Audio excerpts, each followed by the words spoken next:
Bonjour à tous et à toutes, bienvenue à cette rencontre du cours Apollos, la dernière du cycle sur la doctrine. Le cycle sur la doctrine correspond à l'année 2 du cours Apollos. L'autre année est consacrée à un survol biblique. Alors pour compliquer un peu les choses, l'année 2 a été répartie sur 2 ans, ces 2 dernières années. Mais nous arrivons donc en tout cas au bout de ce cours de doctrine. Et eh bien, la crise du Covid a eu quelque chose de positif, c'est que elle m'a poussé à mettre en ligne les 2 dernières sessions de ce cours Apollos et donc de proposer à un plus large éventail de personnes la possibilité de suivre une partie de ce cours. Et qui sait, pour vous qui êtes habitués de l'église de la rue de Sèvres, peut-être vous donner envie de participer au cours qui, je l'espère, reprendra en présentiel, comme on dit, à la rentrée.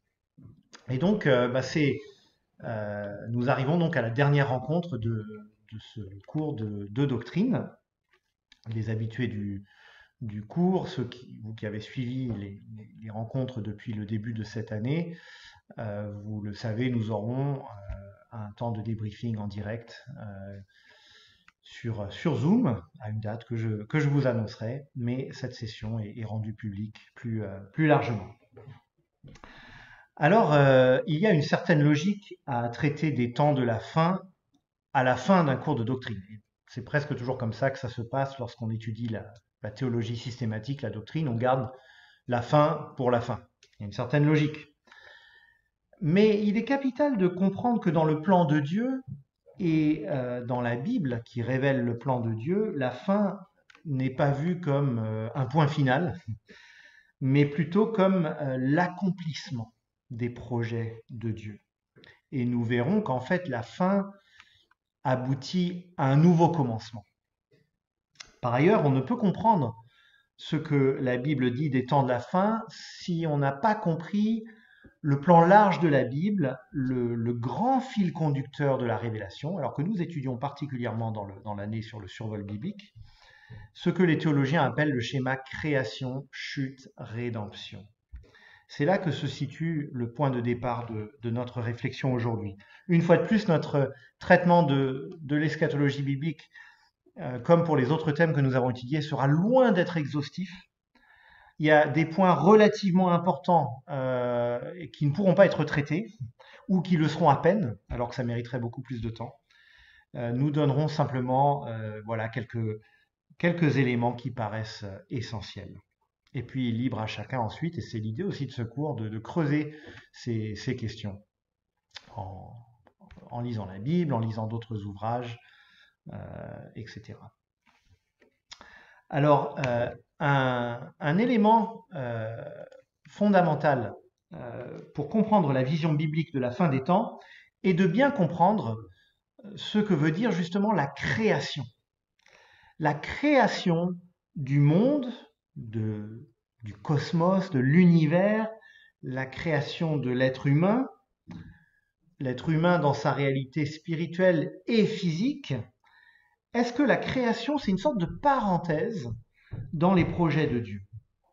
Ou bien est-ce que la création, c'est en fait le cadre que Dieu donne définitivement pour toute réalité humaine? Et la réponse qu'on apporte à cette question, cette vision qu'on a de la création de Dieu et de sa place dans les projets de Dieu, eh bien, ça va changer, ça va déterminer beaucoup de choses en fait dans notre façon de voir la doctrine de la fin des temps, l'eschatologie. Il est fréquent de penser que notre avenir en tant qu'être humain, eh bien finalement, il se situe en dehors de la création.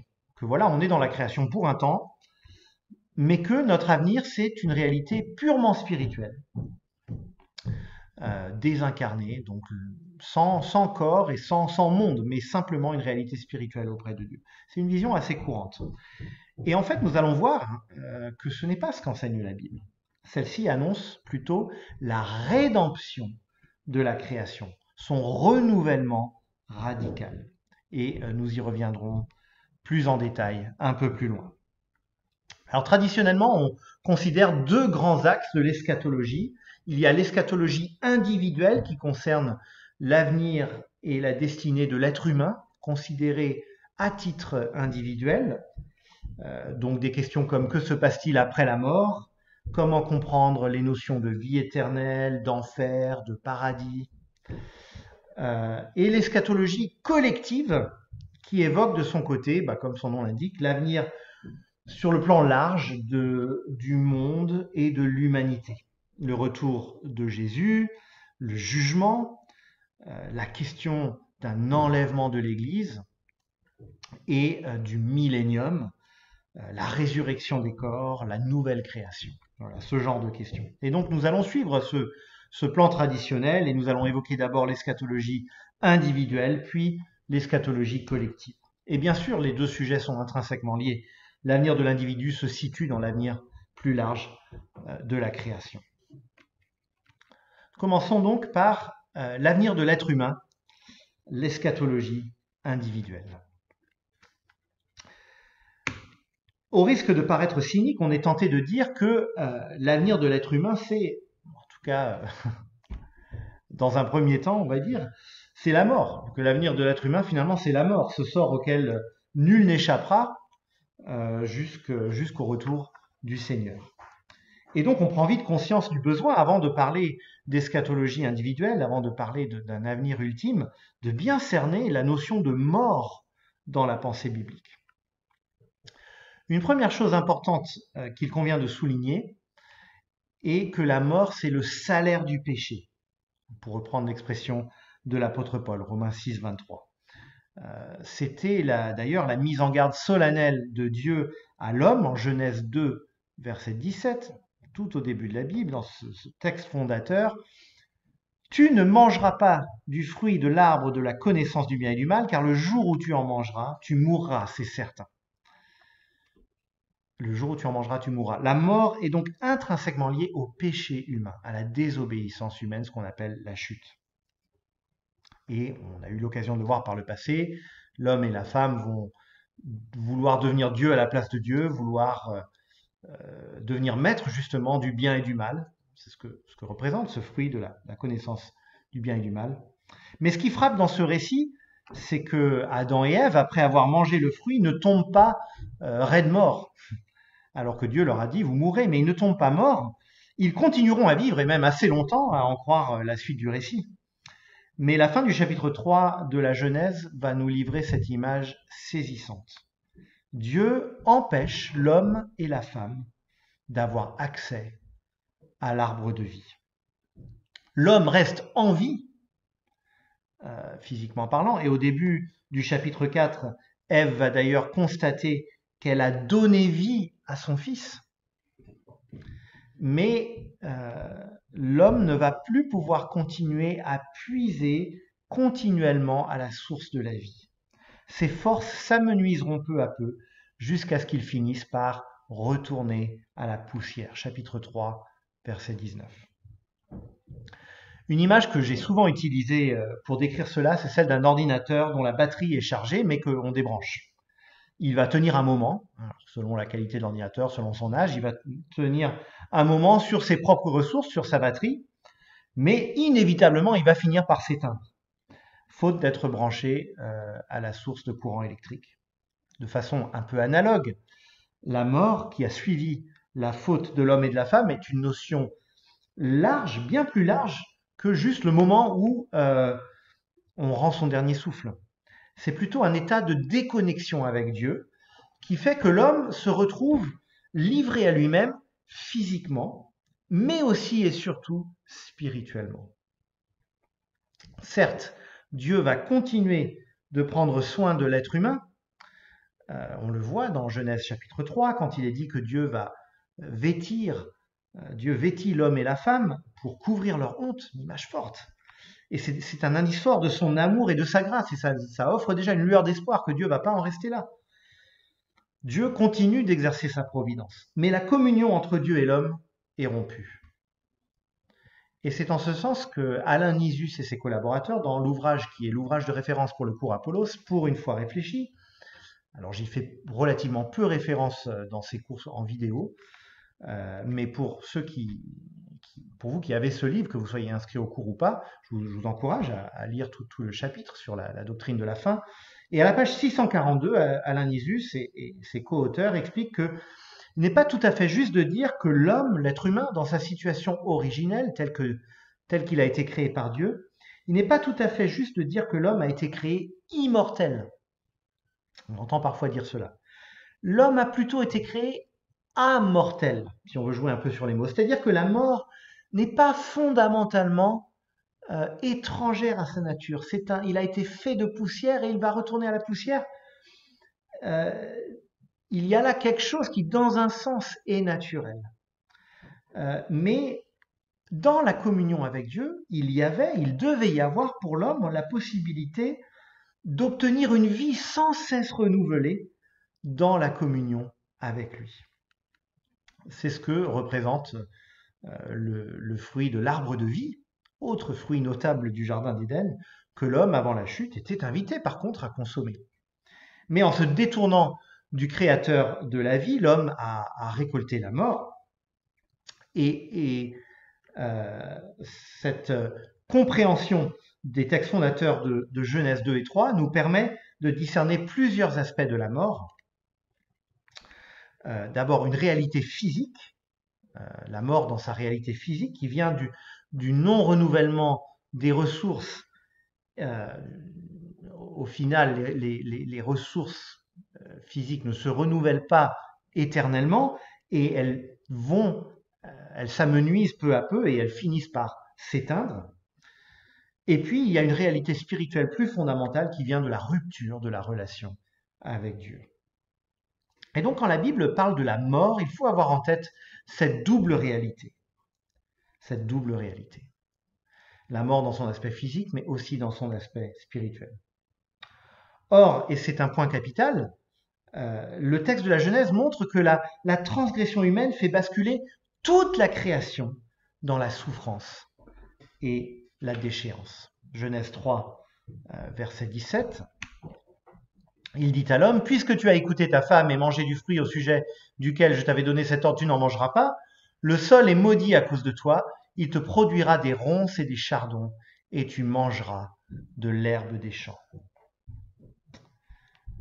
Les ronces et les chardons ici sont en contraste avec ce qu'on a vu, ce qu'on voit au début du chapitre 2, la description du jardin d'Éden, où il y a, je cite, des arbres de toutes sortes, agréables à voir et porteurs de bons fruits à manger. Une façon donc de dire le contraste entre la création originelle et la création déchue.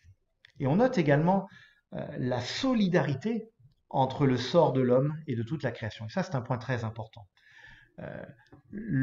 Dieu a lié le sort de l'être humain avec le sort de la création plus généralement. Parce que l'être humain a été désigné en quelque sorte comme chef de la création, comme représentant de Dieu auprès de la création. C'est entre autres le sens de sa création à l'image de Dieu. Et ça, on avait vu ça dans la séance sur la création. Et je cite l'apôtre Paul qui explique cette solidarité. De fait, dit-il, la création attend avec un ardent désir la révélation des fils de Dieu. En effet, la création a été soumise à l'inconsistance, non de son propre gré, mais à cause de celui qui l'y a soumise. Toutefois, elle a l'espérance d'être, elle aussi, libérée de l'esclavage de la corruption pour prendre part à la glorieuse liberté des enfants de Dieu. On voit donc que, suite à la désobéissance de nos premiers parents, une rupture s'opère entre Dieu et sa création, et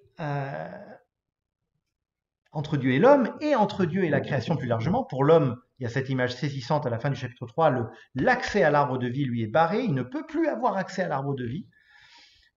Et pour la création, eh bien, elle n'est plus...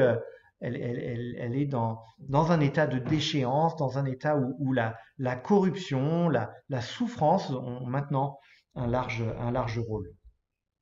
Et donc, la réparation de cette rupture fondamentale passe à la fois par un besoin de réconciliation relationnelle de l'homme avec Dieu, mais aussi par un besoin de renouvellement radical de toute la création, une transformation de la création et qui passe par une transformation de l'homme, étant donné qu'il y a cette solidarité. Donc, pour résumer, il faut que l'homme soit transformé et que toute la création soit transformée. Et c'est ce que dit Paul, c'est que nous aspirons à cela. Il le dira un peu plus loin dans ce même chapitre 8 de la lettre aux Romains. Or, on a, heureusement, des indices déjà au début de la Genèse que Dieu ne se satisfait pas de cette rupture et qu'il a de bons projets pour l'humanité, des projets de délivrance, des projets de rédemption. Et ça va être amplement confirmé un peu plus loin dans le livre de la Genèse avec cette promesse faite à Abraham: je ferai de toi une grande nation, je te bénirai, je rendrai ton nom grand, et tu seras une source de bénédiction, et toutes les familles de la terre seront bénies en toi. Et le mot bénédiction ici, il faut bien le retenir parce que ça s'oppose à la malédiction de la terre qu'on voit suite au péché de l'homme et de la femme. Et ce que la suite de la Bible va nous montrer, c'est que Dieu va agir en quelque sorte en deux grandes étapes. Il va d'abord offrir par la foi la restauration de la relation avec lui, donc la réconciliation avec Dieu, le retour à la communion avec lui, son pardon des péchés. Cette réconciliation, elle était déjà disponible pour les croyants de l'Ancien Testament par la confiance en Dieu, par anticipation de l'œuvre de Jésus. Elle est aujourd'hui ouvertement annoncée et disponible pour tous ceux qui se tournent vers Jésus et placent leur confiance en lui comme Seigneur et Sauveur. Donc il y a cette première étape de la réconciliation relationnelle entre Dieu et l'homme, et celle-là, elle est offerte, elle nous est offerte aujourd'hui. Elle vous est offerte, à vous qui regardez cette vidéo, si vous ne l'avez pas encore saisie. Et puis, à l'avenir, Dieu promet une bénédiction de la terre entière, une transformation de la création et l'abolition de la mort pour tous ceux qui sont réconciliés avec lui. Et d'ailleurs, dans le livre de l'Apocalypse, tout à la fin de la Bible, il y a cette image magnifique où on retrouve dans la nouvelle Jérusalem, dit le texte, et puis dans la nouvelle création, dans un nouveau monde, l'arbre de vie. L'accès à cet arbre avait été barré, et bien là, il est à nouveau planté en plein milieu, et les hommes et les femmes peuvent y accéder autant qu'ils le veulent. Et donc, cette vie éternelle, elle découle naturellement de la réconciliation avec le Dieu de la vie qu'on vient d'aborder au point précédent. Donc en d'autres termes, dans un monde qui demeure déchu, Dieu lance un appel à tous les hommes pour qu'ils reviennent à lui. Ceux qui se seront réconciliés avec lui restent tant que la condition présente demeure, tant que le monde tel qu'il est actuellement demeure. Ceux qui sont réconciliés avec lui restent soumis à l'aspect physique de la mort, parce que la création est encore dans cet état de déchéance, et qu'il y a cette solidarité entre l'homme et le reste de la création. Mais la réconciliation avec le Dieu vivant qui nous est offerte et que nous pouvons saisir, elle implique en elle-même la pleine restauration à venir. Et c'est pourquoi, comme nous le verrons un peu plus loin, l'espérance du croyant n'est pas une espérance immatérielle, mais au contraire, c'est la rédemption de la création. C'est une vie nouvelle vécue non seulement spirituellement, mais aussi physiquement, dans un corps transformé, à la suite de Jésus, qui est ressuscité corporellement, et nous y reviendrons. Et c'est pourquoi l'espérance du croyant, elle consiste dès aujourd'hui en une relation nouvelle avec Dieu, encore vécue dans un monde déchu et un corps déchu, soumis donc à la mort dans son aspect physique, soumis à la souffrance, mais une relation nouvelle avec Dieu qui est inévitablement porteuse d'une promesse de vie entièrement renouvelée pour l'avenir. Et du coup, le deuxième aspect de notre espérance, c'est que c'est ce jour où Dieu renouvellera toutes choses. On en parle dans plusieurs textes de la Bible, Ésaïe 25, Matthieu 19, 2 Pierre 3, Apocalypse 21, et j'en passe. Au jour où Dieu renouvellera toutes choses, le croyant sera restauré lui aussi physiquement, dans un nouveau corps, dans une vie impérissable. supérieur même d'ailleurs ce qui avait été vécu euh, à la création du monde. Dieu aime faire plus et mieux, plus que simplement nous délivrer de nos péchés, mais sa grâce surabonde là où le péché a abondé. C'est ce que nous dit l'apôtre Paul. Et donc, c'est pourquoi l'apôtre Paul peut affirmer que la mort a perdu son aiguillon. 1 Corinthiens 15, il utilise cette expression où certains traduisent son dard, comme le dard d'une abeille ou d'une guêpe. La mort a perdu son aiguillon, c'est-à-dire qu'elle a perdu son arme, elle a perdu ce qui lui permet d'infliger le mal. Elle a perdu sa force véritable. Au lieu de maintenir l'homme dans un état de séparation avec Dieu, et du coup d'établir de façon finale cette rupture de communion, c'est ce que fait la mort lorsqu'on n'a pas reçu le salut en Christ. La mort finalise la séparation avec Dieu. Au lieu de faire cela, eh bien la mort est retournée pour devenir un passage vers la vie.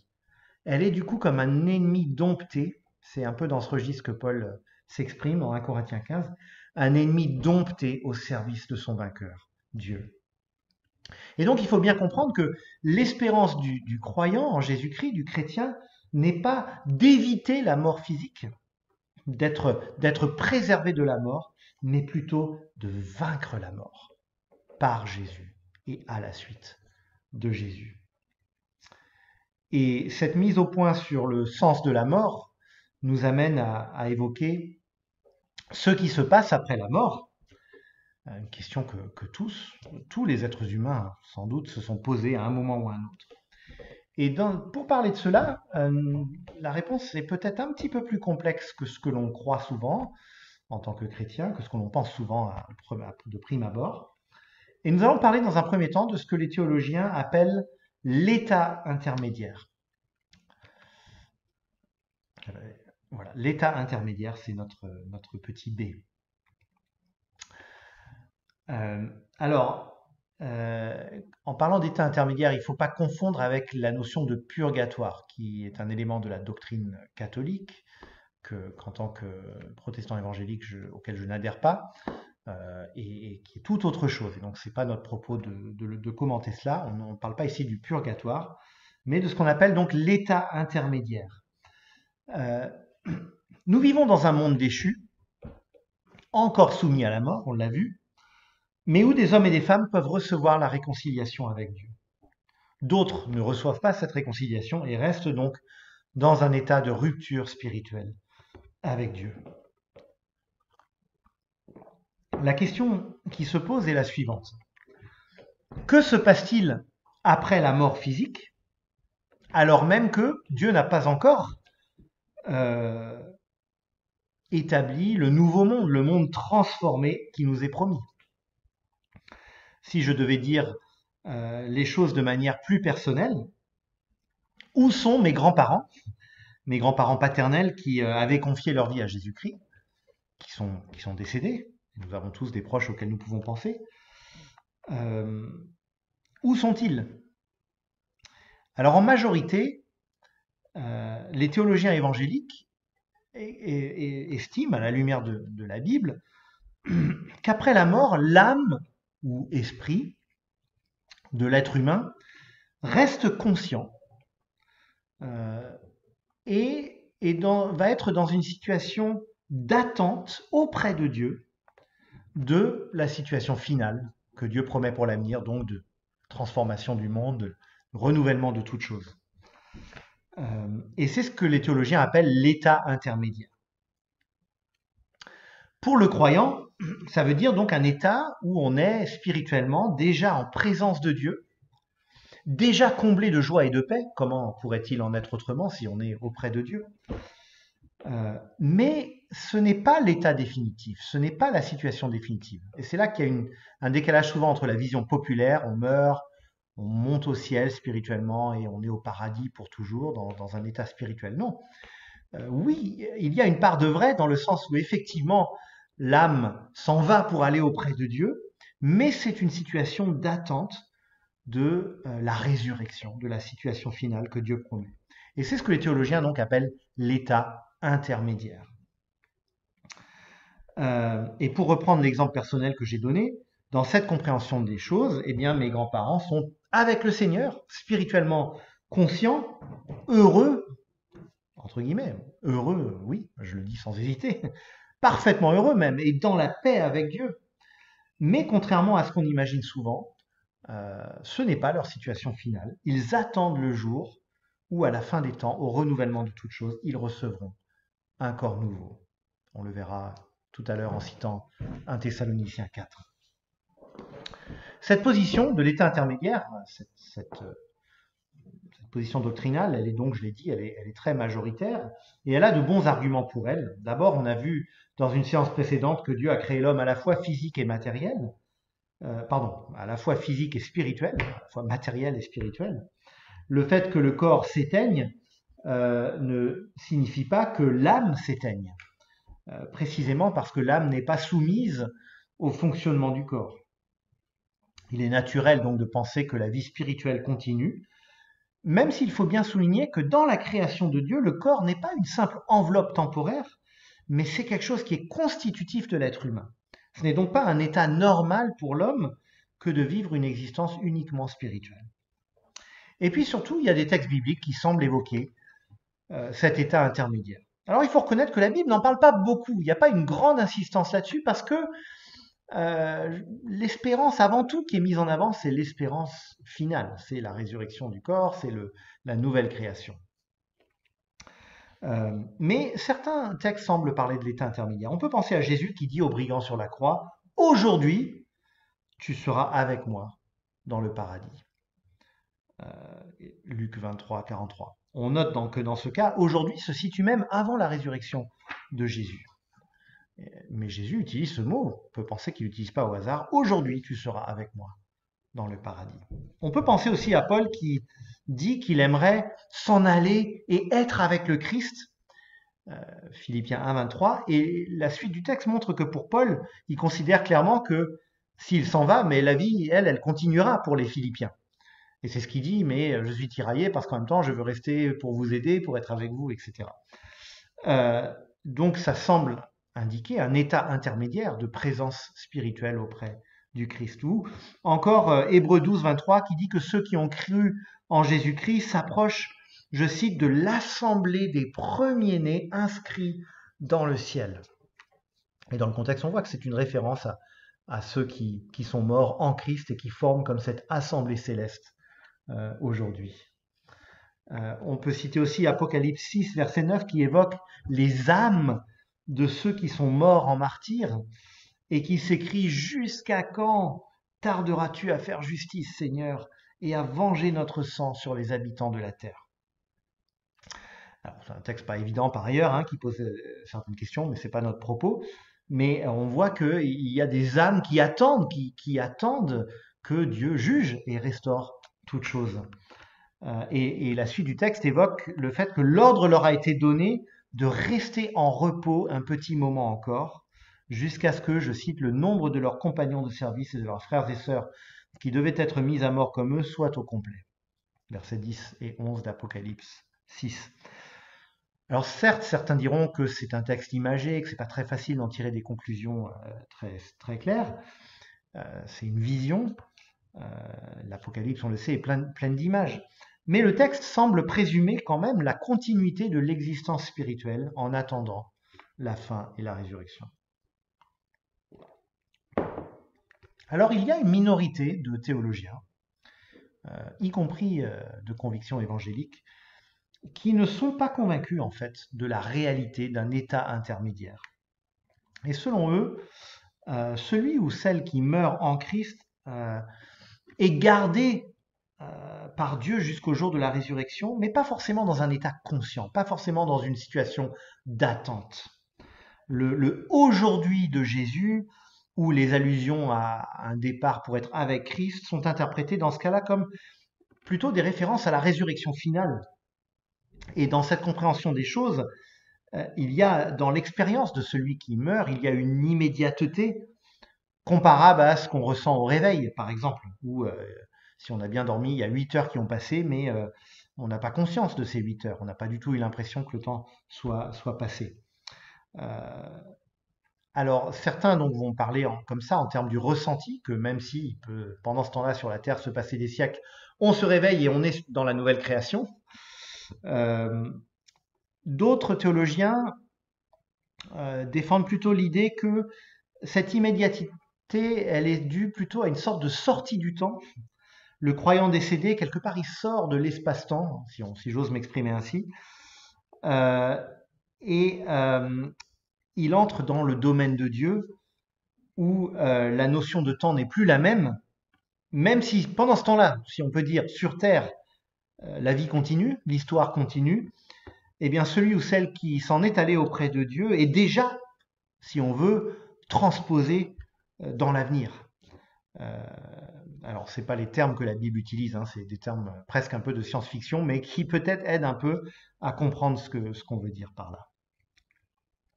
J'ai tendance à suivre plutôt l'interprétation majoritaire de l'état intermédiaire, mais je pense que la question peut légitimement se poser et que le débat, si j'ose dire, est permis entre la première et la seconde interprétation que je viens d'exposer. Et j'ajouterais qu'au final, ça ne change pas grand-chose pour notre espérance.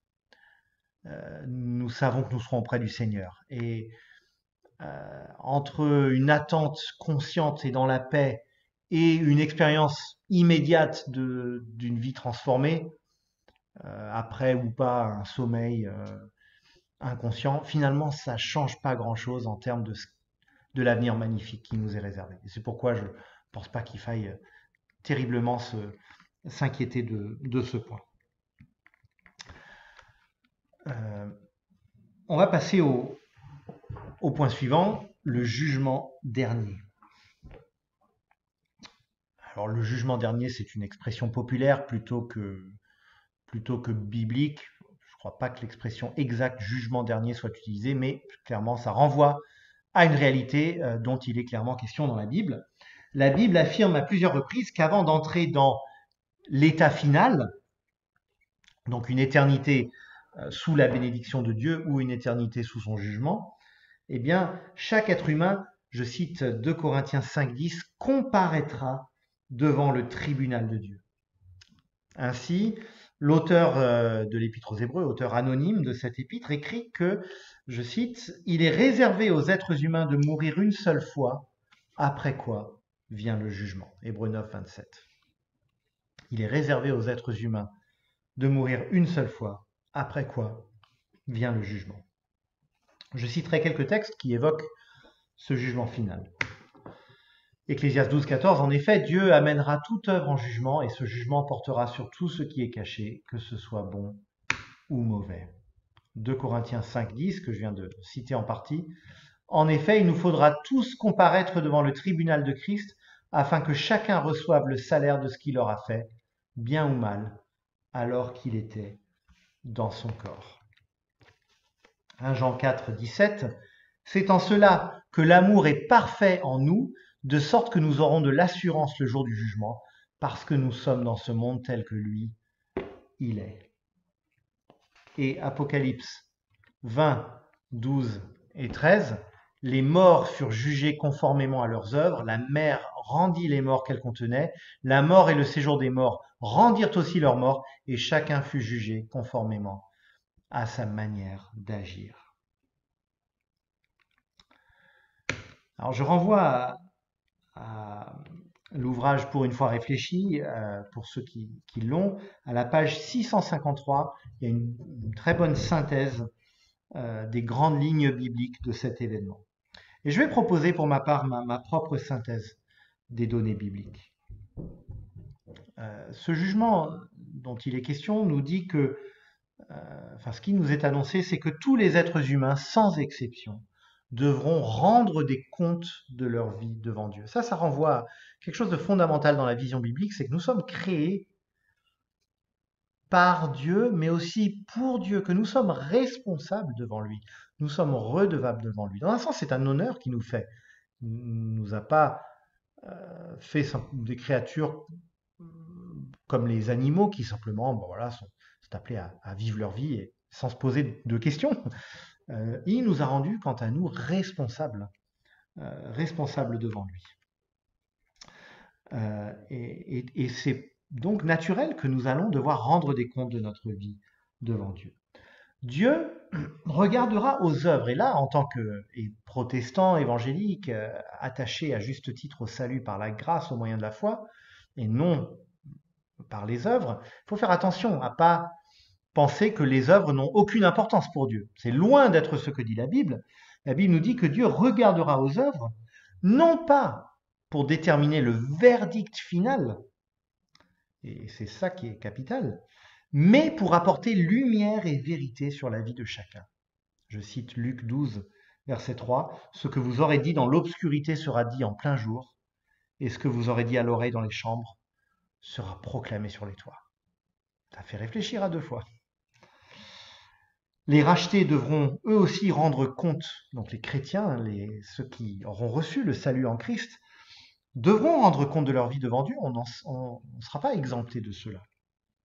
Cependant, même si la Bible n'entre pas dans les détails, il me semble qu'on peut dire que celui ou celle qui a déjà l'assurance de son salut, nous l'avons déjà en Jésus-Christ, qui est déjà en communion, je cite 1 Jean chapitre 20, en communion avec le Père et avec le Fils, celui qui est déjà une nouvelle créature, ne vivra pas ce temps où il devra rendre des comptes devant Dieu comme une terreur, mais plutôt comme un bilan en vérité, vécu à la lumière de la vérité de Dieu et vécu dans le cadre d'une relation déjà assurée, déjà réconciliée, d'une relation filiale.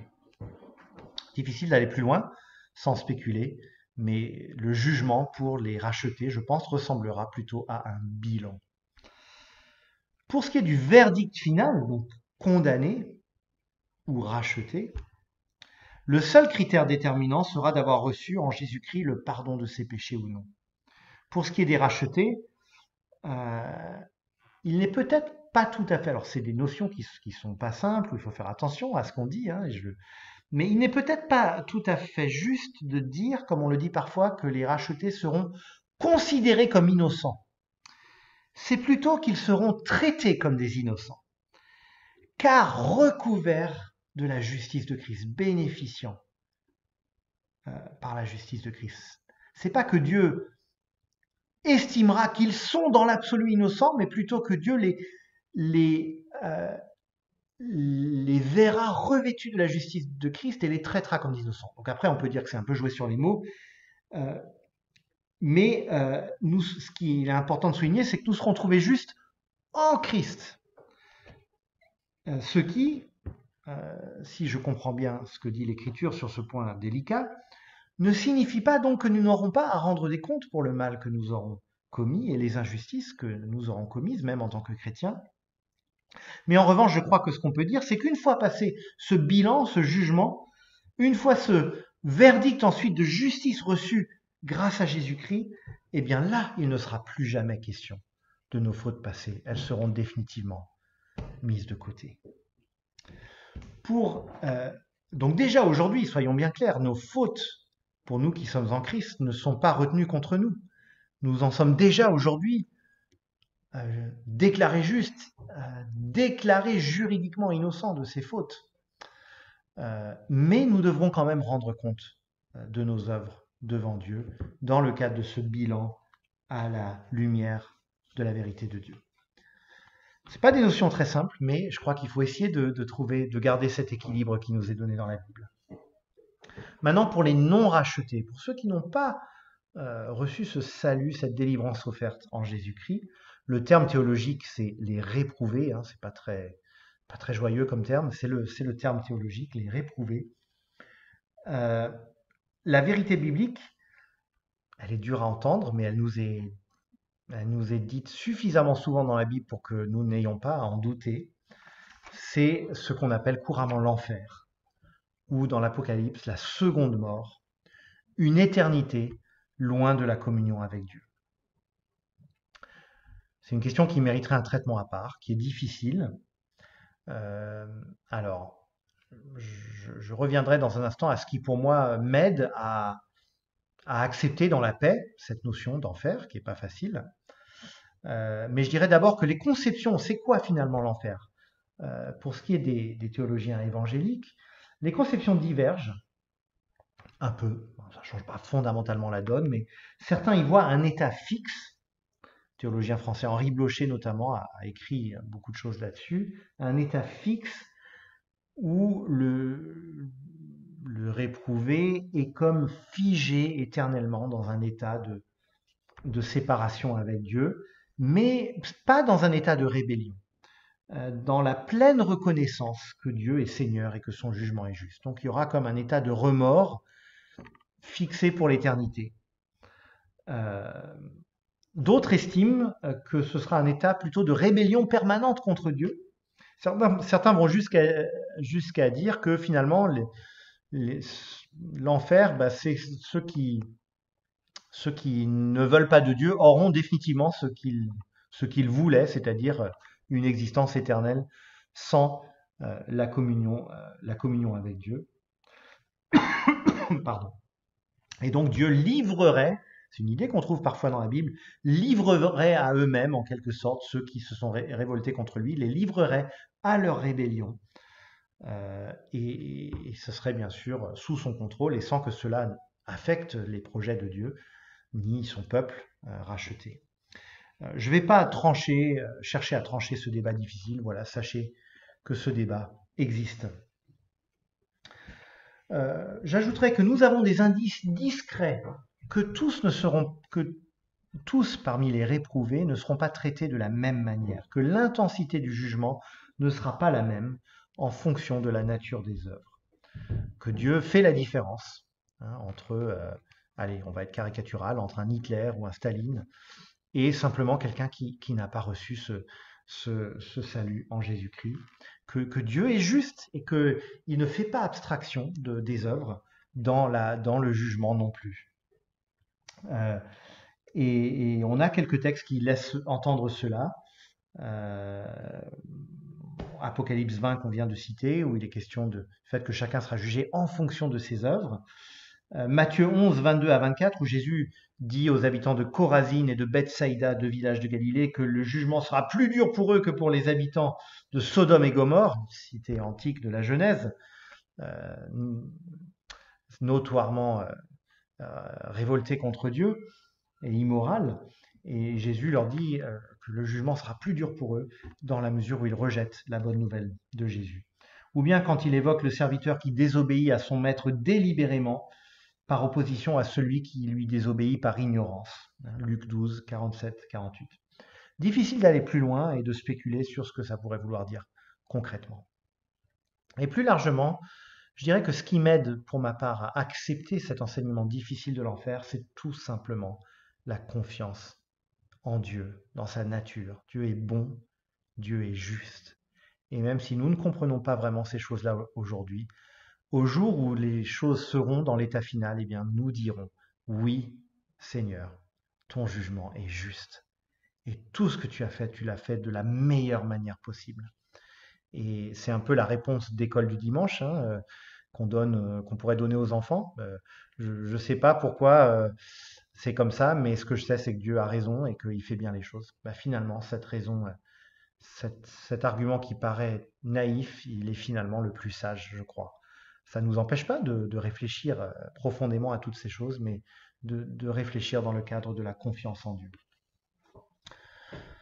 Euh, un dernier point très rapidement à ce sujet. Le jugement, que ce soit pour les rachetés ou les réprouvés, sera-t-il vécu corporellement déjà? Sera-t-il reçu dans un corps ressuscité? Jean 5, verset 29 semble indiquer cela. Il est question de ceux qui sortiront des tombes et ceux qui auront fait le bien ressusciteront pour la vie, ceux qui auront fait le mal ressusciteront pour le jugement. Concernant les réprouvés, il est difficile de savoir à quoi peut correspondre une résurrection pour le jugement. Qu'est-ce que ça peut vouloir dire? Est-ce que c'est vraiment une réalité corporelle ou est-ce que c'est un peu une façon de parler? Difficile en effet de comprendre ce que peut vouloir dire rendre la vie physiquement à quelqu'un qui va être condamné à mort. Donc sur ce point, je préfère accepter le mystère. La Bible est tellement discrète à ce sujet. Ce qui est sûr, c'est que pour les croyants, un corps nouveau est bel et bien promis. Et Romains 8, que j'ai cité tout à l'heure, le dit explicitement Et d'ailleurs, on y vient maintenant. C'est notre petite idée de la résurrection de Jésus à la résurrection des rachetés. La résurrection de Jésus est une preuve magistrale du désir de Dieu de racheter la création. Il ne s'agit pas d'enlever les croyants de la création, comme on a tendance à le penser. Encore une fois, si notre avenir éternel consistait en une existence purement spirituelle et désincarnée auprès de Dieu, pourquoi ressusciter Jésus dans ce cas-là? Pourquoi est-ce que Dieu ne l'aurait pas fait apparaître plutôt simplement comme un simple ange ou un esprit? Ou plus qu'un ange, certes, mais simplement un être spirituel. Or, Jésus ressuscité lui-même souligne qu'il est ressuscité corporellement et il va nier explicitement l'idée qu'il serait un être purement spirituel. Je cite Luc 24, verset 39. « Touchez mes mains et mes pieds, c'est bien moi. Touchez-moi et regardez, un esprit n'a ni chair ni eau, comme vous le voyez bien, j'en ai. » Ça ne peut pas être plus explicite. Et puis quand il rencontre Thomas, il dit ceci: « Avance ton doigt ici et regarde mes mains, avance aussi ta main et mets-la dans mon côté. Ne sois pas incrédule, mais crois. » Or, l'apôtre Paul, en 1 Corinthiens chapitre 15, va établir un lien explicite et direct entre la résurrection de Jésus et la nôtre. Et dire que nous serons ressuscités comme Jésus est ressuscité. Je cite 1 Corinthiens 15, versets 16 à 23. « En effet, si les morts ne ressuscitent pas, Christ non plus n'est pas ressuscité. Or, si Christ n'est pas ressuscité, votre foi est inutile. Vous êtes encore dans vos péchés, et par conséquent, ceux qui sont morts en Christ sont aussi perdus. Si c'est pour cette vie seulement que nous espérons en Christ, nous sommes les plus à plaindre de tous les hommes. Mais en réalité, Christ est ressuscité, précédant ainsi ceux qui sont morts. En effet, puisque la mort est venue à travers un homme, c'est aussi à travers un homme qu'est venue la résurrection des morts. Et comme tous meurent en Adam, de même aussi tous revivront en Christ. Mais chacun a son propre rang. Christ en premier, puis ceux qui appartiennent à Christ, lors de son retour. » Et dans sa lettre aux Romains, au chapitre 8, l'apôtre Paul, toujours lui, précise bien, comme il le fait ailleurs, que les ressuscités recevront un corps nouveau. Et si l'esprit de celui qui a ressuscité Jésus habite en vous, celui qui a ressuscité Christ rendra aussi la vie à votre corps mortel par son esprit qui habite en vous. Et on peut résumer tout ceci en affirmant que Jésus-Christ a inauguré la nouvelle création. Dieu a fondé, par la résurrection de son Fils, l'acte premier de cette nouvelle réalité, de ce monde nouveau à venir. Et cette même réalité de la résurrection, elle nous est promise à la fin des temps. Mais alors que Jésus ressuscité incarne l'irruption du monde nouveau dans le monde présent, eh bien nous vivrons à la fin des temps dans un monde qui cette fois sera entièrement conforme à cette nouvelle réalité. Et c'est ainsi que l'exprime l'Apocalypse, Apocalypse 22, 1 à 4. « Puis je vis un nouveau ciel et une nouvelle terre, car le premier ciel et la première terre avaient disparu et la mer n'existait plus. » Alors la mer n'existait plus parce que la mer symbolise dans l'Ancien Testament le mal. « Je vis descendre du ciel d'auprès de Dieu la ville sainte, la nouvelle Jérusalem, préparée comme une mariée qui s'est faite belle pour son époux. J'entendis une voix forte venant du ciel qui disait « Voici le tabernacle de Dieu parmi les hommes. Il habitera avec eux, ils seront son peuple, et Dieu lui-même sera avec eux, il sera leur Dieu. Il essuiera toute larme de leurs yeux, la mort ne sera plus, et il n'y aura plus ni deuil, ni cri, ni douleur, car ce qui existait avant a disparu. » Alors certains diront peut-être, oui, mais c'est des images. C'est vrai qu'il y a une part d'image dans cela. Mais ce sont des images qui ne sont pas là par hasard. C'est des images qui reprennent celles de la création. Et notamment le chapitre suivant, plutôt la fin de ce chapitre 22, où on voit l'arbre de vie qui est placé au milieu de cette nouvelle terre et de cette ville, la nouvelle Jérusalem. Eh bien, il nous dit bien que Dieu a restauré la création. Et par ailleurs, cette promesse d'une nouvelle terre, d'une nouvelle création, d'un nouveau corps, on ne les trouve pas seulement ici à la fin de l'Apocalypse, mais à plusieurs endroits clés dans la Bible. Excusez mon chat dans la gorge. Ainsi, on peut résumer la pensée biblique concernant l'eschatologie individuelle et l'enchaînement des événements pour l'être humain de la manière suivante. La mort physique, c'est ce qui, à moins que le Seigneur ne revienne de notre vivant, c'est ce qui nous attend. Puis l'état intermédiaire, pour les croyants dans la paix et dans la joie, même si la Bible n'en dit quasiment rien ou très très peu, un état intermédiaire peut être vécu dans le remords pour les réprouvés. Et puis ensuite, la résurrection et le jugement. Et puis ensuite, l'état final, le nouveau monde, la vie éternelle, pour les racheter.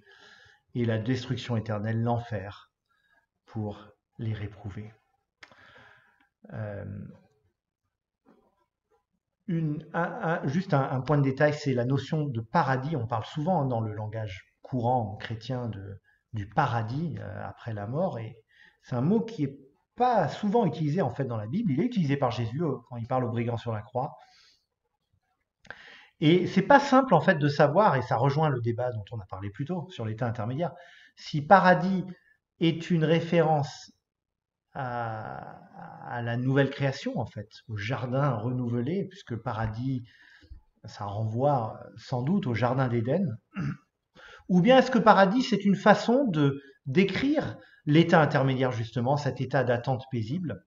C'est ce que dirait la majorité. Il y a des textes dans la littérature juive autour du temps de Jésus qui semblent parler du paradis de cette façon-là. Donc juste pour mentionner cette ambiguïté du mot paradis, il n'y a pas de problème pour l'utiliser, mais c'est un peu la question qu'est-ce qu'on met derrière. C'est pour ça que personnellement je préfère plutôt parler du nouveau monde, puisque ça c'est vraiment clair dans la Bible qu'un nouveau monde nous est préparé.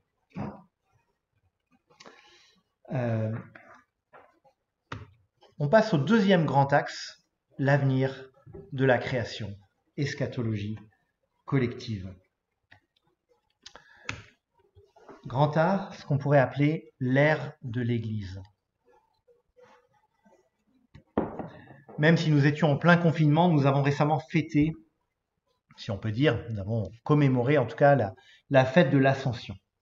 Après 40 jours, selon Acte 1, Acte chapitre 1, pendant lesquels Jésus est apparu plusieurs fois à ses disciples, et on voit ça dans les récits des évangiles, on voit ça dans 1 Corinthiens 15, eh bien Jésus a quitté ses disciples pour retourner vers le Père, et le signe qui leur en a été donné, c'est le fait que Jésus est remonté au ciel. Et l'ange dit alors à ses disciples, je cite Acte 1, verset 11, « Hommes de Galilée, pourquoi restez-vous à regarder le ciel? Ce Jésus, qui a été enlevé au ciel du milieu de vous, reviendra de la même manière que vous l'avez vu aller au ciel. » On peut passer vite sur cette parole, mais elle est, à l'unisson avec d'autres dans le Nouveau Testament, d'une grande importance, car elle évoque une période entre les deux venues de Jésus. Sa première venue, qui s'est terminée par sa mort, sa résurrection et enfin son ascension, et sa seconde venue, son retour, comme on le dit couramment. Et cet entre-deux, entre la première et la seconde venue de Jésus, c'est la période dans laquelle nous sommes actuellement. Jésus est déjà venu une première fois et nous attendons son retour. Il est ressuscité, il est Seigneur aujourd'hui, Jésus règne aujourd'hui, il a inauguré la nouvelle création, mais Dieu réserve pour l'avenir le plein établissement de cette nouvelle création. En attendant, il donne son esprit à son nouveau peuple, l'Église, qu'il rassemble de toutes les nations, pour que cette Église soit témoin de Christ et répande la bonne nouvelle dans le monde, bonne nouvelle de la réconciliation avec Dieu. Une approche dont l'articulation précise s'est faite au XXe siècle fait aujourd'hui autorité pour beaucoup de théologiens évangéliques. À propos de la fin des temps, c'est l'approche qui me convainc également. C'est ce qu'on appelle, on l'appelle parfois l'approche du royaume inauguré. Il y a un théologien français, Oscar Cullmann, et un théologien américain, George Eldon Ladd, qui ont fait partie des tenants historiques de cette approche. Ladd, qui a beaucoup écrit à ce sujet, s'appuie notamment sur Matthieu chapitre 12, verset 29, que je cite. Jésus dit comment quelqu'un pourrait-il entrer dans la maison de l'homme fort et s'emparer de ses biens s'il n'a pas d'abord ligoté l'homme fort? Et dans le contexte, Jésus parle de la venue du royaume de Dieu et l'homme fort qu'il ligote, c'est Satan, dont il est venu défaire les biens et piller la maison. Et donc là, se base là-dessus pour dire que pour Jésus, cette venue du royaume de Dieu, elle se fait en deux étapes. Il y a une irruption du royaume avec la venue de Jésus. Jésus vient ligoter l'homme fort, et avant tout par sa mort et sa résurrection. Il vient ligoter donc Satan, l'adversaire. Mais le plein accomplissement du royaume, où Jésus va définitivement vaincre cet ennemi et va piller sa maison, va ramener à Dieu des hommes et des femmes qui étaient liés par Satan, eh bien ce plein accomplissement du royaume, il se déploie dans le temps et il connaîtra son accomplissement final avec la nouvelle création. Et donc d'après Kuhlmann et Ladd, une étape décisive et fondamentale est venue avec la première venue de Jésus. La bataille décisive contre Satan et le mal a été remportée. Mais la victoire finale reste à venir. Cette victoire, Dieu aurait pu, s'il avait voulu, la remporter en un instant, mais il a préféré la déployer dans le temps, notamment parce qu'il voulait appeler à lui encore beaucoup d'hommes et de femmes. Et je cite Ladd, donc, qui écrit ceci: « Ce qui est présent depuis la venue de Jésus, ce n'est pas l'eschaton, c'est-à-dire la fin du monde, mais la puissance royale de Dieu, attaquant la souveraineté de Satan et délivrant les hommes de la puissance du mal. » Et une image que Kuhlmann a utilisée pour la première fois et qui a fréquemment été reprise, c'est celle du débarquement par rapport à la capitulation finale de l'Axe dans la Deuxième Guerre mondiale. Le débarquement, ça a été la victoire décisive qui a déterminé toute la suite, qui a déterminé, ce jour-là, le coup fatal a déjà été porté à l'Allemagne. Je laisse les historiens en débattre, mais c'est quand même, ça fait consensus.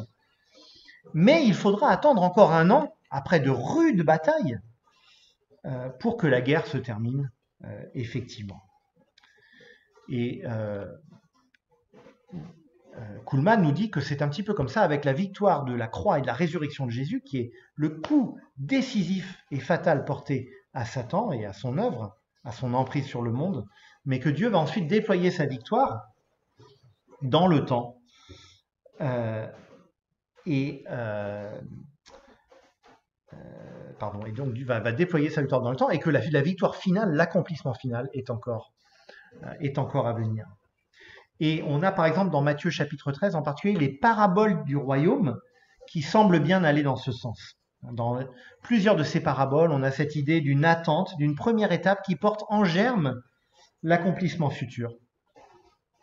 L'acte fondateur du royaume a été posé par Jésus, par son ministère, par sa mort et par sa résurrection. Mais Dieu n'a pas voulu faire coïncider cet acte premier avec la fin du monde, car il souhaite inclure dans son royaume encore beaucoup de gens. Et c'est ainsi que nous nous trouvons à notre période actuelle, par là je veux dire l'ère de l'Église, l'ère où les deux mondes se superposent en quelque sorte. Et l'Église, le peuple de Dieu, a déjà accès par le Saint-Esprit aux puissances du monde à venir. Là où l'Évangile est proclamé, Dieu agit avec puissance pour ramener à lui des hommes et des femmes perdus.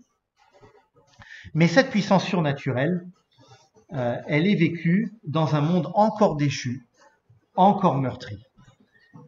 Désolé pour le bruit de la pluie là qui est très fort. J'espère que vous m'entendez quand même. Et les théologiens aiment dire que nous sommes entre le déjà et le pas encore du royaume de Dieu. Puis de plus en plus forte. Je pense que dans nos milieux, et peut-être en particulier dans les milieux évangéliques plutôt traditionnels, on n'insiste peut-être pas assez sur le déjà du royaume. Être chrétien, c'est croire que nous sommes déjà dans les derniers temps. Alors c'est à l'échelle de Dieu, on ne sait pas combien de temps ça va durer.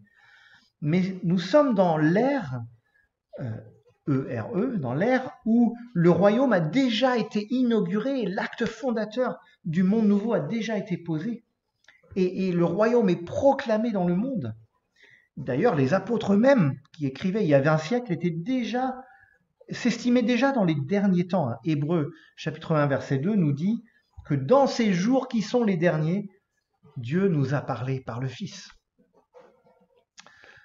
Et parfois on a plutôt cette idée que pour ce qui est de la fin des temps, tout est encore à venir, qu'il y a une série très complexe d'événements qui doivent se passer avant que les choses se terminent.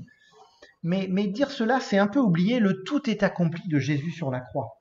Le royaume a déjà percé dans le monde présent. Nous avons déjà, si j'ose dire, un pied dans la fin du monde. Alors c'est vrai que le temps est relatif et que l'imminence du retour de Jésus, c'est à l'échelle de Dieu et c'est pas notre échelle de temps. Comme dit l'apôtre Pierre, citant un psaume, pour le Seigneur, un jour est comme 1000 ans et 1000 ans comme un jour.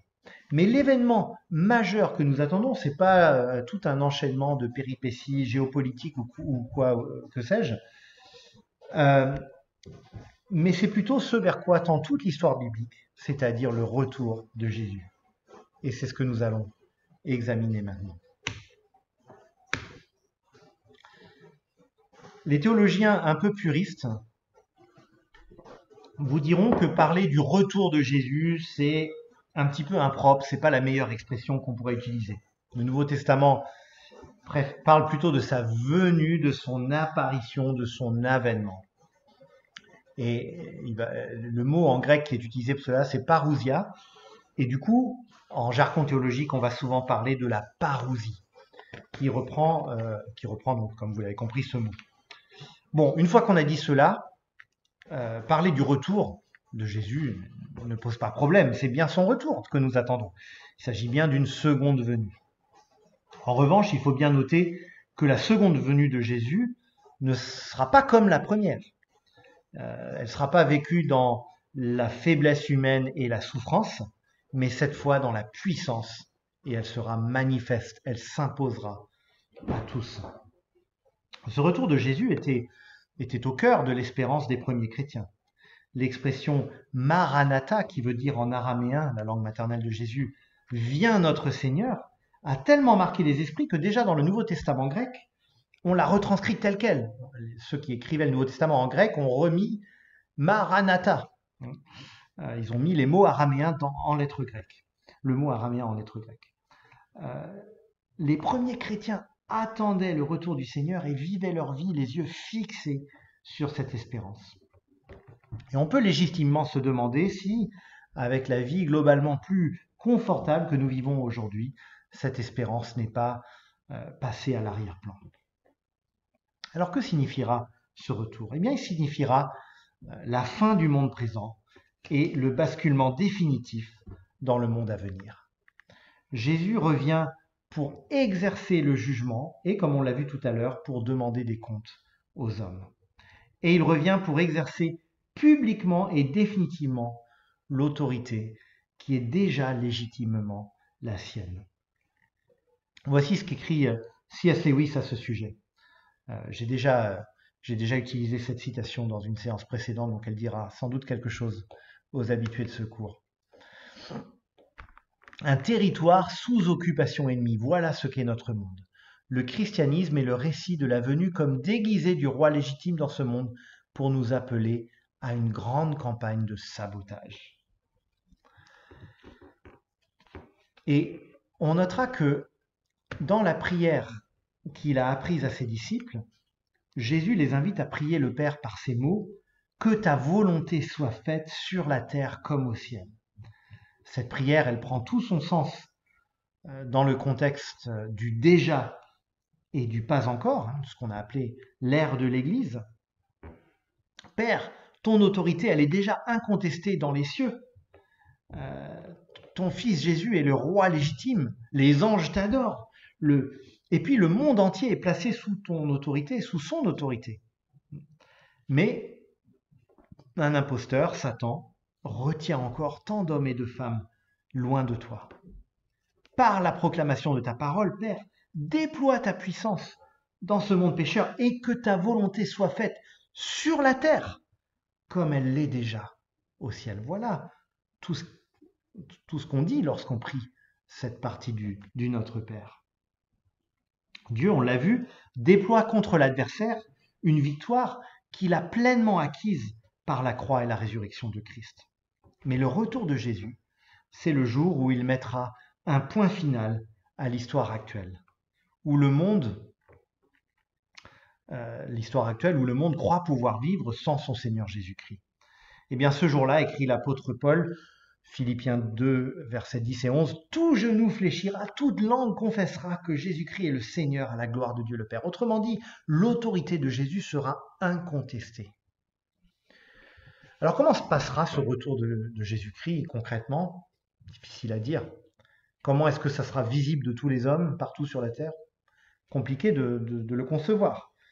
Et il ne faut pas perdre de vue le fait que Jésus reviendra en tant qu'homme, en tant que roi légitime de l'humanité. Jésus est homme depuis son incarnation. Il est homme dans sa résurrection. Il n'a pas cessé d'être homme et il le sera lors de son retour. Donc là, il y a plein de choses qui nous échappent et qu'il faut accepter. Et on peut se demander à quoi donc ressemblera ce retour triomphal. La Bible nous donne des images de cela, ici et là. Par exemple, l'apôtre Paul, en 1 Corinthiens 4, versets 16 et 17, nous décrit l'événement de la manière suivante. En effet, le Seigneur lui-même, a un signal donné, à la voix d'un archange et au son de la trompette de Dieu, descendra du ciel, et ceux qui sont morts en Christ ressusciteront d'abord. Ensuite, nous qui serons encore en vie, nous serons tous ensemble enlevés avec eux sur des nuées, à la rencontre du Seigneur dans les airs, et ainsi nous serons toujours avec le Seigneur. Alors ce verset suscite la question de ce qu'on appelle l'enlèvement de l'Église, et dont on va parler dans un instant. Mais notons qu'il est normal que nous ne puissions pas pleinement nous représenter ce retour glorieux de Jésus-Christ. C'est normal. N'ayons pas de doute que Dieu nous réservera une surprise magnifique. L'important est de noter que le monde actuel passe, comme le soulignent plusieurs fois les auteurs bibliques, et qu'un jour Dieu dira stop à ce monde où le péché et le mal ruinent encore la création. Or, ce jour où Dieu mettra un point d'arrêt à l'histoire présente, eh bien, il enverra son Fils, le nouvel Adam, le roi légitime de toute l'humanité, et il l'enverra pour établir publiquement, parfaitement et définitivement son règne sur la terre. Et en entendant cela, il est possible que des questions vous viennent à l'esprit sur deux sujets en particulier, l'enlèvement de l'Église, ce qu'on appelle donc couramment l'enlèvement de l'Église, et le millénium. Ce sont deux sujets qu'on associe souvent à la doctrine de la fin des temps, qui sont souvent traités lorsqu'on évoque ce thème, et que nous allons aborder maintenant donc, pour terminer. On commence donc par la question de l'enlèvement de l'Église. Alors, il est courant dans nos milieux évangéliques, en particulier, de parler donc d'un événement associé donc à l'avenir, qu'on appelle l'enlèvement de l'Église. C'est une conception qui est très répandue, au point que beaucoup la considèrent comme une évidence. Et l'idée est la suivante. Un jour, l'Église au sens du peuple, donc l'ensemble des chrétiens authentiques, l'Église donc sera brusquement enlevée au ciel. Et c'est un événement qui sera secret en quelque sorte, au sens où ça se passera tout d'un coup, sans crier gare, et sans qu'il y ait par ailleurs de manifestations visibles, autres que simplement les chrétiens qui partent tout d'un coup. Et il ne restera donc plus sur terre que ceux qui ne connaissent pas le Seigneur. Et en général, même s'il y a un peu de diversité dans la manière de voir les choses, en général, on considère que cet enlèvement de l'Église interviendra juste avant la grande tribulation. Je ne rentre pas dans les détails des textes de l'Apocalypse, mais donc une période violente où le mal se déchaîne particulièrement. Mais on considère qu'il sera possible, cela dit, pour les non-croyants, de se tourner vers Christ, de se tourner vers Dieu pendant cette tribulation. Mais que l'Église en sera épargnée par cet enlèvement. Je reviendrai plus tard sur la suite des événements, mais cette conception qui a été popularisée en particulier il y a je crois une vingtaine d'années par la série des livres et films Left Behind, eh bien, cette conception s'est beaucoup répandue. Alors, elle se base sur deux textes bibliques pour l'essentiel. Le premier, on vient de le citer il y a quelques instants à propos du retour de Jésus, je le remets. En effet, 1 Thessaloniciens 4, 16 et 17, donc en effet, le Seigneur lui-même a un signal donné à la voix d'un archange et au son de la trompette de Dieu descendra du ciel, et ceux qui sont morts en Christ ressusciteront d'abord. Ensuite, nous qui serons encore en vie, nous serons tous ensemble enlevés avec eux sur des nuées à la rencontre du Seigneur dans les airs, et ainsi nous serons toujours avec le Seigneur. Alors on le verra, il est clair qu'il est question ici d'un enlèvement, hein. Nous serons tous ensemble enlevés avec eux sur des nuées et nous serons toujours avec le Seigneur, hein. Donc on voit bien d'où vient cette idée d'un enlèvement de l'Église. Mais si on regarde le texte d'un peu plus près, on voit qu'il ne s'agit pas ici d'un événement secret et invisible par lequel les chrétiens tout d'un coup disparaîtraient, tandis que le monde continue comme avant. Non, ce texte, en fait, il nous parle du retour de Jésus, du retour visible et triomphal de Jésus. Il suffit de voir ce qui est dit juste avant, à la voix d'un archange, au son de la trompette de Dieu. Alors, c'est des images dans un sens, mais c'est des images qui nous disent un événement majestueux. Il descendra du ciel. Il est question aussi de la résurrection, donc d'un corps transformé, hein, en tout cas ceux qui étaient morts en tant que chrétiens, en tant que croyants, vont ressusciter. Alors on a d'autres indices, qui par ailleurs dans les lettres de Paul, qui nous dit que ceux qui sont encore vivants au moment du retour du Seigneur, eux aussi bien sûr vont ressusciter. Mais donc ça semble pas cadré avec l'idée d'un départ vers le ciel, d'un départ durable, disons, de la terre. Alors, je l'ai dit, c'est vrai qu'il est question que les chrétiens, du fait que les chrétiens seront enlevés et iront à la rencontre du Seigneur dans les airs. Mais une autre façon de comprendre ce texte, qui est soutenu par pas mal de spécialistes, c'est qu'il s'agira en fait d'aller accueillir le Seigneur lors de son retour, comme une sorte de cortège d'accueil. Nous, ceux qui seront vivants au moment du retour du Seigneur, seront enlevés pour aller l'accueillir. Son peuple viendra à sa rencontre en quelque sorte. Mais c'est pas pour être caché avec lui dans le ciel, mais plutôt pour l'accueillir alors que lui revient sur la terre pour établir le jugement, la fin des temps, la nouvelle création. Voilà, à mon sens en tout cas, une compréhension de ce texte qui convient plutôt mieux au contexte, le retour triomphal de Jésus. Parce que sinon, on va être obligé de postuler un premier retour de Jésus qui serait invisible et qui correspond à cet enlèvement. Et puis ensuite, il y aurait un nouveau retour de Jésus, visible de tous cette fois. Mais ça, il me semble, aller plus loin que ce que disent les textes. L'autre texte qui est cité à propos de cette idée d'un enlèvement de l'Église, c'est Matthieu 24, 37 à 42. Jésus dit ceci: « Ce qui est arrivé à l'époque de Noé arrivera de même au retour du Fils de l'homme. En effet, dans les jours précédant le déluge, les hommes mangeaient et buvaient, se mariaient et mariaient leurs enfants, jusqu'au jour où Noé est entré dans l'arche. Ils ne se sont doutés de rien jusqu'à ce que le déluge vienne et les emporte tous. Il en ira de même au retour du Fils de l'homme. Alors, 2 hommes seront dans un champ. L'un sera pris et l'autre laissé. 2 femmes moudront à la meule. L'une sera prise et l'autre laissée. Restez donc vigilants, puisque vous ignorez à quel moment votre Seigneur viendra. » Maintenant, là encore, si on regarde de plus près, est-ce que ce texte parle vraiment d'un enlèvement secret de l'Église? La fin de l'extrait montre à nouveau qu'il s'agit du retour du Seigneur. Vous ignorez à quel moment votre Seigneur reviendra.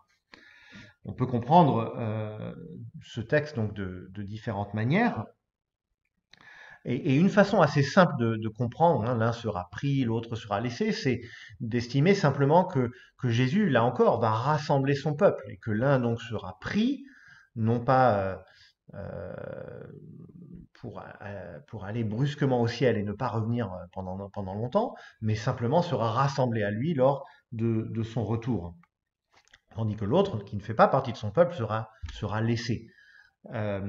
Et puis, ou une autre façon, certains comprennent les choses encore différemment et ils voient le parallèle avec le déluge qui est fait dans ce texte et estiment que celui qui, euh, celui qui est pris dans le cadre du déluge, c'est plutôt, d'après eux, celui qui serait pris par les eaux, pris par le déluge, tandis que l'autre est laissé en vie.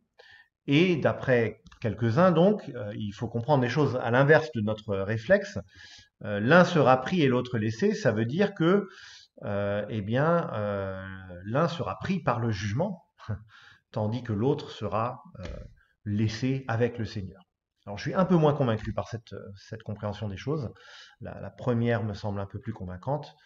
Euh, et on peut même d'ailleurs parler d'un enlèvement de l'Église, donc au sens où l'un sera, si on revient à la première hypothèse que j'ai signalée, l'un sera pris pour être rassemblé au Seigneur.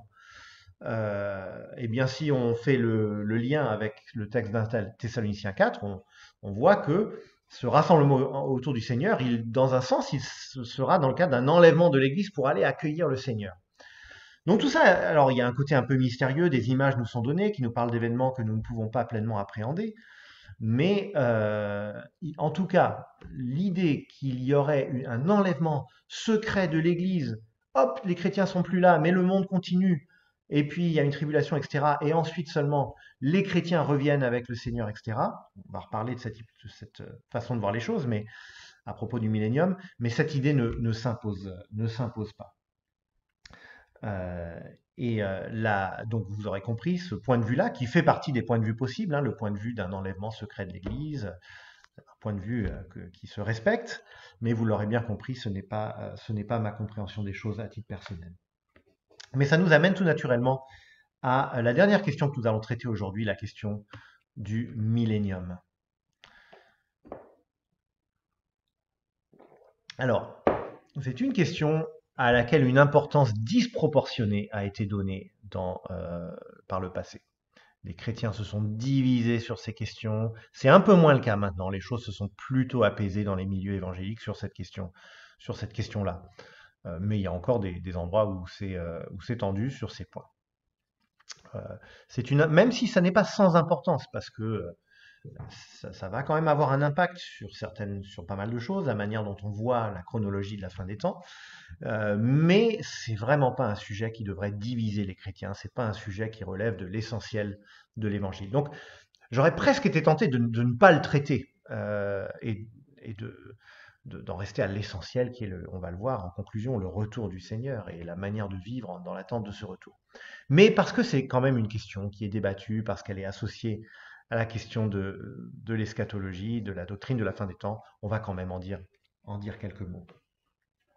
Alors le texte clé concernant ce qu'on appelle le millénium, le règne de 1000 ans, c'est Apocalypse 20, donc le verset 1 à 10. Et j'ai divisé ce texte en 3 diapos. Je lis ce texte. Puis je vis un ange descendre du ciel. Il tenait à la main la clé de l'abîme et une grande chaîne. Il s'empara du dragon, le serpent ancien, qui est le diable et Satan, l'enchaîna pour 1000 ans et le jeta dans l'abîme. Il ferma et scella l'entrée au-dessus de lui, afin qu'il n'égare plus les nations, jusqu'à ce que les 1000 ans soient passés. Après cela, il faut qu'il soit relâché pour un peu de temps. Ensuite, je vis des trônes, et ceux qui s'y assirent reçurent le pouvoir de juger. Je vis aussi l'âme de ceux qui avaient été décapités à cause du témoignage de Jésus et à cause de la parole de Dieu. Tous ceux qui n'avaient pas adoré la bête ni son image, et qui n'avaient pas reçu sa marque sur le front ni sur la main. Ils revinrent à la vie, et ils régnèrent avec Christ pendant 1000 ans. Les autres morts ne revinrent pas à la vie avant que les 1000 ans soient passés. C'est la première résurrection. Heureux et saints ceux qui ont part à la première résurrection. La seconde mort n'a pas de pouvoir sur eux, mais ils seront prêtres de Dieu et de Christ, et ils régneront avec lui pendant 1000 ans.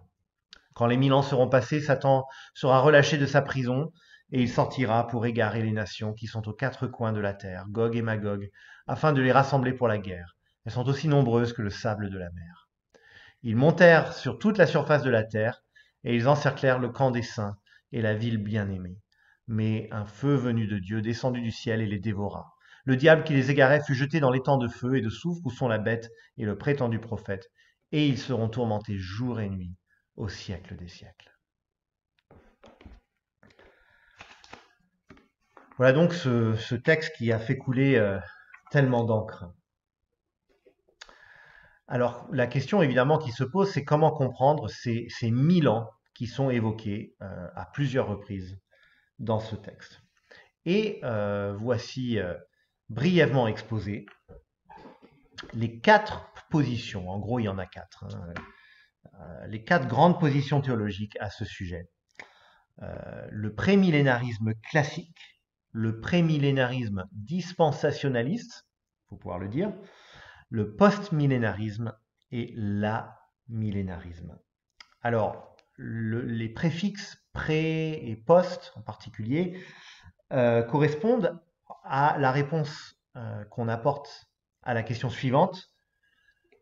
Est-ce que le retour de Jésus aura lieu avant ou après la période de 1000 ans? Si on pense que le retour de Jésus a lieu avant la période de 1000 ans, donc Jésus revient puis il y a une période de 1000 ans, on est prémillénariste. Si on pense que Jésus revient après la période de 1000 ans, on est post-millénariste. Et si on est amillénariste, c'est qu'on comprend l'ensemble du texte d'une façon différente, et j'expliquerai comment. Alors je précise que là encore ça va être très schématique, je vais être loin de faire le tour de la question. Il y a des points, notamment la question de la seconde mort, qui mériterait d'être évoquée plus largement, mais on va se contenter vraiment au b.a.-ba. Et on va commencer par la position dite du prémillénarisme classique. Alors j'ai trouvé ces schémas sur le blog Le Bon Combat avec leur permission. Ils m'ont dit que la permission n'était même pas nécessaire, mais je vais quand même les saluer pour ces schémas très utiles. Alors je crois qu'il y a une petite coquille, le second retour du Christ, c'est un peu redondant, hein, c'est la seconde venue de Christ, mais on comprend bien ce dont il est question ici. Voilà, alors le prémillénarisme classique d'abord. C'est peut-être la position la plus courante parmi les évangéliques. Je pense que c'est sans doute la plus courante. Selon cette interprétation, la période de 1000 ans, alors qu'on interprète 1000 ans comme 1000 fois 365 jours, ou qu'on estime que ça désigne simplement une longue période, ça c'est pas la question clé ici, mais on considère dans cette interprétation que ça correspond bien à une période de règne de Jésus-Christ, un règne terrestre de Jésus-Christ, après son retour, mais avant le jugement dernier et l'établissement de la nouvelle création. Et donc il y aurait une époque en quelque sorte intermédiaire entre l'époque que nous vivons maintenant, l'ère de l'Église, dont on a parlé, et puis l'état final, donc la nouvelle création, dont on a parlé également, le nouveau monde, les nouveaux cieux, la nouvelle terre. Et il y aurait entre les deux une période sur la terre actuelle où Jésus règne et où il y a comme un âge d'or, parce que Jésus règne sur la terre comme roi légitime. Donc pour les prémillénaristes classiques, si on regarde le schéma, le déroulement des événements se fera comme suit. Il y a d'abord le retour visible et glorieux du Seigneur sur la terre. Ensuite, Satan, nous dit le texte, est lié ou enchaîné pendant une longue période, et les prémillénaristes interprètent ça comme voulant dire que Satan n'aura plus de pouvoir de nuisance, et que donc la proclamation de la parole pourra se faire sans aucun obstacle. Toutefois, le mal n'a pas été éradiqué. Satan n'a pas encore été jeté dans l'étang dans le lac de feu et de soufre. Donc sa destruction finale n'a pas encore eu lieu. Et Dieu va permettre qu'il soit relâché pour quelque temps, qu'il égare les nations à nouveau, qu'il suscite une ultime rébellion contre le Seigneur, qui va culminer dans le jugement dernier. Donc cette période, c'est la tribulation dont on a déjà parlé, période de souffrance pour l'Église en particulier, mais le Seigneur ne permettra pas que ça dure trop longtemps et y mettra fin par le jugement dernier. Et ensuite, il y a l'établissement de la nouvelle création. Donc voilà pour le prémillénarisme classique. Ensuite, il y a une variante du prémillénarisme qui est assez influente elle aussi. J'hésitais un peu en disant quelle est la position la plus courante parce que celle-ci, elle est aussi assez courante et c'est celle dont on a parlé à propos de l'enlèvement de l'Église en fait. Alors c'est le schéma le plus complexe de tous. Selon cette interprétation, les dispensationalistes. Alors, dispensationaliste, c'est toute une famille de pensée qui est plus large que la simple question du millénium. Mais là, c'est la façon dont les dispensationalistes voient la question du millénium. Et ça, pour eux, ça joue un rôle important dans leur théologie.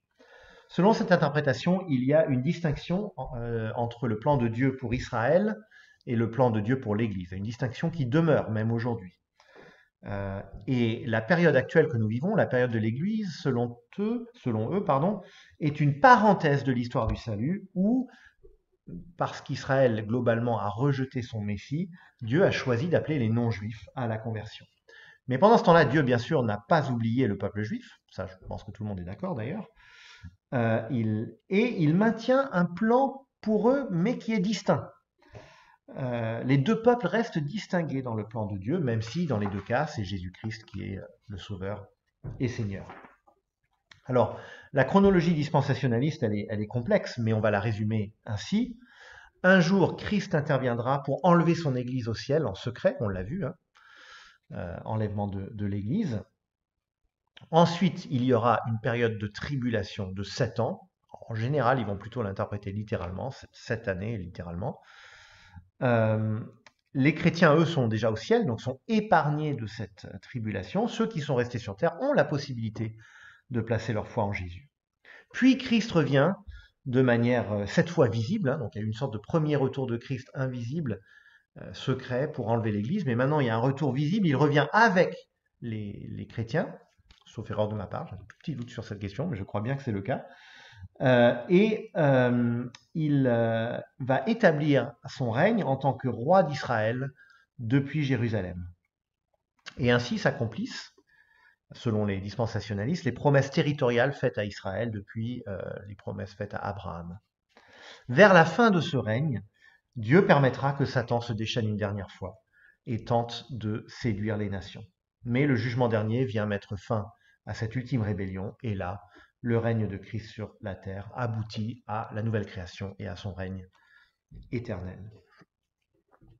Ensuite, le post-millénarisme, on l'a dit tout à l'heure, le post-millénarisme estime que le retour du Seigneur intervient après ce règne de 1000 ans.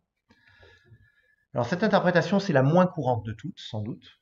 Elle considère que suite à la prédication de l'Évangile, le monde va se christianiser de plus en plus et va aboutir à un âge d'or qui correspond à la période de 1000 ans d'Apocalypse 20. Donc les post-millénaristes en général ne prennent pas le chiffre 1000 ans à la lettre, c'est une longue période où Jésus-Christ règne d'une manière où il n'y a très peu d'opposition contre lui et sa parole se répand de manière merveilleuse.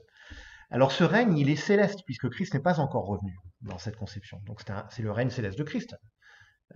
Christ règne aujourd'hui, le règne céleste il a déjà commencé, mais les postmillénaristes considèrent qu'il va connaître une nouvelle étape où vraiment l'évangile va se répandre abondamment dans toute la création, dans le monde entier. Et cet âge d'or va déboucher sur le retour triomphant et glorieux de Jésus-Christ, le jugement, la résurrection des morts, l'établissement de la nouvelle création. Ensuite, l'amillénarisme. Cette interprétation a une perspective différente. Elle estime que le règne de 1000 ans, dont il est question, décrit symboliquement l'ère de l'Église, dont nous avons parlé plus tôt. Donc cet entre-deux, entre la première venue de Jésus et la seconde venue. C'est-à-dire que, en fait, d'après les amillénaristes, le millénium, c'est maintenant. C'est une façon de décrire symboliquement cette longue période dans laquelle l'Église grandit sous le règne céleste de Jésus-Christ. Alors la difficulté, alors chaque position a ses difficultés, je ne les ai pas toutes relevées, mais la difficulté de cette position à première vue, c'est que Satan est lié, nous dit le texte. Or, on a l'impression que Satan il est encore bien actif à l'époque que nous vivons. Mais les amillénaristes vont répondre que Satan a été vaincu de façon décisive à la croix. Ils vont rappeler la parole de Jésus qui dit en Luc 10, 18 « Je regardais Satan tomber du ciel comme un éclair. On va rappeler aussi Marc 3, verset 27 et les textes parallèles, cette parole que j'ai citée plus tôt, où Jésus dit qu'il va commencer par lier l'homme fort. Et d'ailleurs, c'est le même verbe, hein, lier, enchaîner l'homme fort, et avant d'aller piller sa maison. Et même s'il est encore actif, l'idée c'est que Satan ne peut plus s'opposer à l'expansion du règne de Christ, il ne peut plus s'opposer à la prédication de l'évangile et au rassemblement d'hommes et de femmes de toutes nations qui viennent adorer Dieu. Et les amillénaristes soulignent que dans le livre de l'Apocalypse, à plusieurs reprises, il y a d'autres images de la défaite de Satan qui a déjà eu lieu à la croix et à la résurrection. Au chapitre 12, par exemple, Satan est expulsé du ciel. Et ça c'est une référence clairement à ce qui s'est passé à la croix. Donc pour les amillénaristes, le millénium, c'est maintenant. C'est cette période où Dieu déploie progressivement sa victoire contre un adversaire qui n'est plus qu'en sursis, qui est déjà vaincu. À la fin de l'ère de l'Église, le mal se déchaînera avec une violence particulière contre l'Église. C'est ainsi que les amillénaristes comprennent le fait que Satan sera relâché. Il y aura une période particulièrement sombre à la fin. Mais cette tribulation sera interrompue par le retour de Jésus, qui lui s'accompagnera directement du jugement dernier et de l'établissement de la nouvelle création. Donc en fait, la chronologie amillénariste, c'est la plus simple. Nous sommes dans l'ère de l'Église. Ce que nous attendons, c'est le retour de Jésus. C'est ça vraiment l'événement décisif. Alors ça, dans un sens, tout le monde est d'accord que c'est l'événement décisif, mais il n'y a pas une période à attendre avant cela ou après cela, mais qui ne soit pas encore le nouveau monde, la nouvelle création. Nous attendons le retour de Jésus, le jugement dernier, la résurrection et la nouvelle création. Et vous l'avez peut-être détecté ou pas, mais c'est cette position qui est la mienne, à laquelle j'adhère personnellement, la position amillénariste. Mais encore une fois, ce n'est pas un sujet qui fait l'unanimité, et c'est vraiment pas un sujet qui devrait diviser les chrétiens.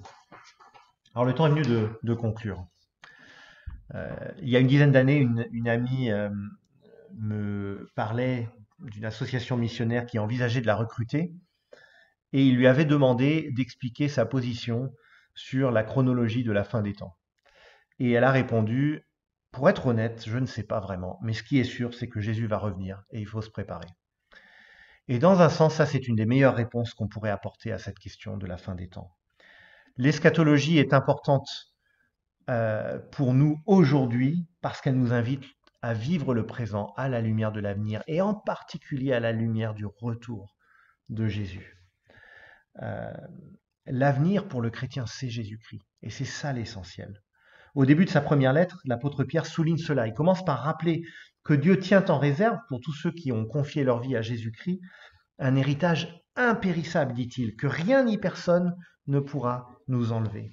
Puis il poursuit en disant que cette assurance, elle nous permet de vivre aujourd'hui sans avoir vu Jésus-Christ de nos yeux, mais en plaçant notre foi en lui, en vivant dans l'espérance, en sachant que la vie compte, que le monde compte, que la création compte aux yeux de Dieu.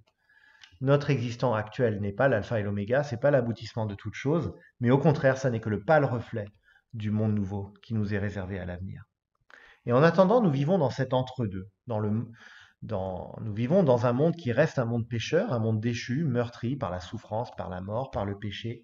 Mais dans ce nouveau monde, dans ce monde actuel, le nouveau monde a déjà fait irruption. Il l'a fait fondamentalement par la résurrection de Jésus, et puis par le don du Saint-Esprit qui, si j'ose dire, nous met déjà un pied dans le monde à venir. La parole de Jésus avec le Saint-Esprit qui soutient cette parole et qui travaille en nous pour que cette parole fasse son effet, c'est déjà la puissance du monde à venir qui vient transformer le monde présent, qui vient transformer les vies des hommes et des femmes aujourd'hui. Mais nous vivons cette espérance, nous vivons déjà cette réalité de la vie nouvelle en Christ, mais nous la vivons dans un monde qui reste déchu face à des ressources physiques qui s'amenuisent. Et le défi qui nous est lancé en tant que disciples de Jésus, c'est d'investir dans cet avenir éternel, si j'ose dire, en reconnaissant dès aujourd'hui Jésus comme Seigneur de tous les aspects de notre vie. C'est comme ça qu'on se prépare à son retour, c'est en s'assurant qu'il est vraiment Seigneur de tous les aspects de notre vie. et en vivant dans le cadre de l'Église, et en particulier de l'Église locale, en vivant déjà à petite échelle, l'anticipation de ce grand rassemblement qui nous est promis pour le jour où Dieu aura fait toutes choses nouvelles. Et si nous avons compris ces choses essentielles, Jésus revient, nous devons nous préparer, nous sommes appelés à vivre dans l'espérance du monde à venir, alors nous avons vraiment compris ce qu'il faut comprendre avant tout, nous avons retenu ce qu'il y a d'essentiel dans la doctrine de la fin des temps. Et je conclus en disant, Amen. Viens Seigneur Jésus.